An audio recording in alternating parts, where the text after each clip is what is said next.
ভেঙে পড়া ভালো, জমিয়ে না রাখা ভালো।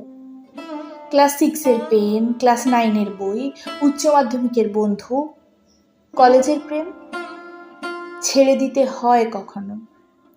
শুরু থেকে সঙ্গে থাকা সবকিছু যদি শেষ অবধি টিকেই যায়, তবে চলে গেলে কিভাবে উঠে দাঁড়াতে হয় কখনো শেখা হবে না আমাদের।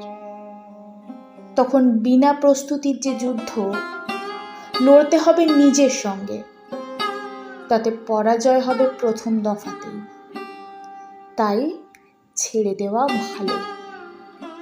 হাত ফসকে পড়ে যাক, ভেঙে যাক, গুঁড়ো গুঁড়ো হয়ে যাক, শিখে নেওয়া ভালো যে তারপরেও একটা জীবন রইল। জীবনে যে বিষয়টা বারবার চর্চা করার প্রয়োজন, সেটা হচ্ছে চোট সারিয়ে নেওয়ার পদ্ধতি। কারণ তাড়াতাড়ি না হলেও একদিন সেরে ওঠার তো দরকার।